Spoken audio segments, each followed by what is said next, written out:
Hello, my lovely, lovely imps. How are you doing today? How is everyone, huh? How are we doing? Are we doing well? Is everyone feeling good? We got a lot of stuff to talk about today. Today is going to be a very, very interesting day. So I hope that you're ready for a lot of very interesting discussions. By the way, thank you for being here today. Anna Smith, Coco, Why is Tom York, Fun, Dumb, Ivy Evans, and Autumn Leaves. And from the site chat, we have Arrogant Prince, DB Michelle, Soul Beans, Nuts, Falgia, Dango, Bangle, Gay Fesh, Sorry You're in Pain, Hawk, Historyer, Saucy Fox, Pickle and Croissant, Mayfay, and Smile at the Camera. Also, Fawn and Windleby, and Martian R, and Blazing Scout. So, could have sworn... Who said what, huh? Okay. If you're here, and Jeena, and Petal Cakes, and Socialist Potato. All right, that's enough. All right. I'm going to need you all. Castrix, I didn't see you. Castrix, hello. By the way, if you're here, please hit the like button. And if you aren't subscribed, please subscribe. And if you aren't a member of the Discord, why? The Discord is so incredible. So join it. We are going to have a lot of stuff to talk about today. In fact, we have so much stuff, I don't even know if we'll be able to get to all of it today. We have to talk about, well, first of all, we're going to have a conversation with Dan the Step, our resident cat historian, about the 1619 project versus the 1776 project, which should be super, super good. Yeah, I know, Dango Bangle. We got to talk about that. There's a typo? Ah, shit. Where's the typo? Where's the typo? What typo? What typo? Anyway. Hi, Danny D. Oh, in the poll. Oh. The panel is going to be in a few hours, and yes, there is a panel. It is Tomfoolery's panel about the future of the left with myself, Vosh, Hans of Harkir, Samantha Banana, Sock Done Left, and Mindwaves. Pretty great. That's pretty great, right? That's awesome. So we're gonna have an interesting time, and then afterwards, we have to talk about this massive infighting on the right. When's the panel happening? The panel will be happening in approximately 3 hours. 3 hours. So relatively soon. And there's right infighting going on right now. Yes, for those of you, yes, that's the one, Jeena Ragnos. That's the one, Jeena. However, afterwards, we need to talk about Milo Yiannopoulos. And you might go, why the fuck do we need to talk about Milo Yiannopoulos? Well, because we also need to talk about, thank you very much, Sugar Glass. We also need to talk about Blair White. And another person. Because, there's an overlap. There's an overlap between the Demon Mama world of the Demon Mama expanded universe of lore and the Milo Yiannopoulos expanded universe of lore. Did you know that? There is. I know.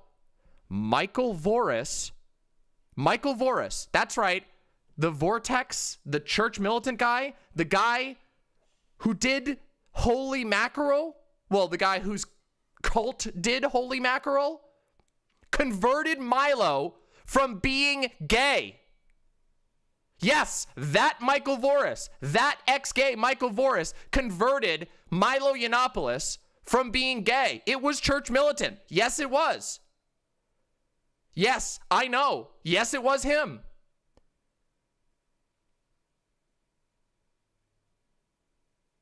You walked into one of the wildest stories, but guess what? That's coming late tonight because we have a whole bunch of other obligations to get to first. and we have to get into the whole new movement on the right of leaving the gayness behind, we gotta talk about that. Like, we've gotta. Yes, you can, syllabic. It's simple. It is going to be, oh, I don't know. Well, maybe tonight, right?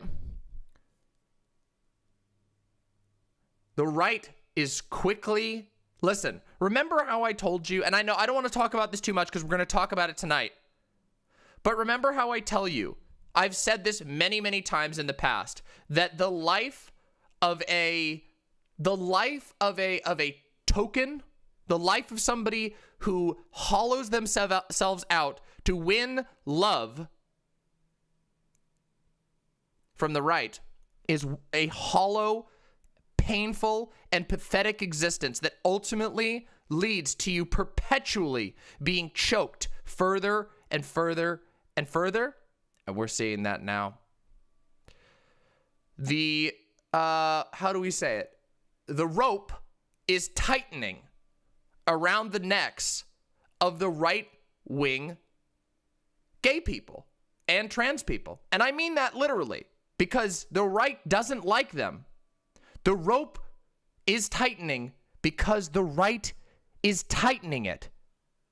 It's not us. It's them.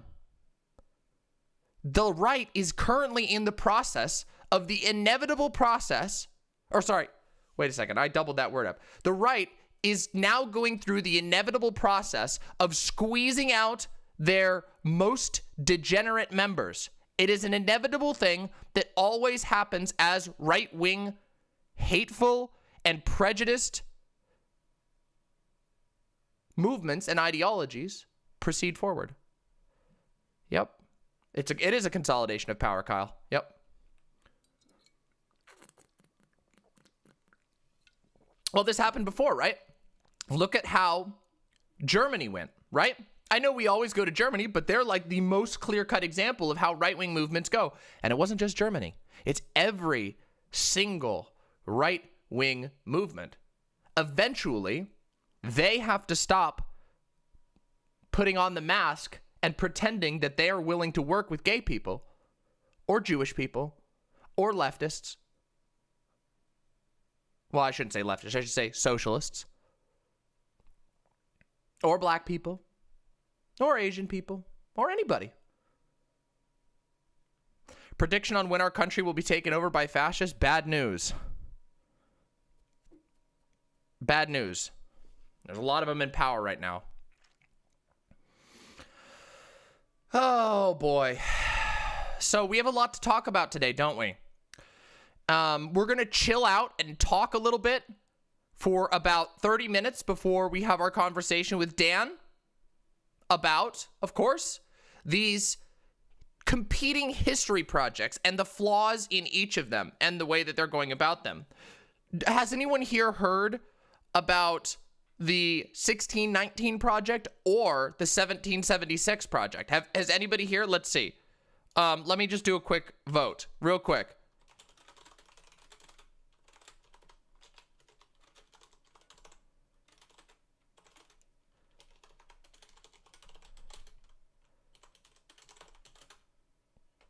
Hey, Vermin Hands.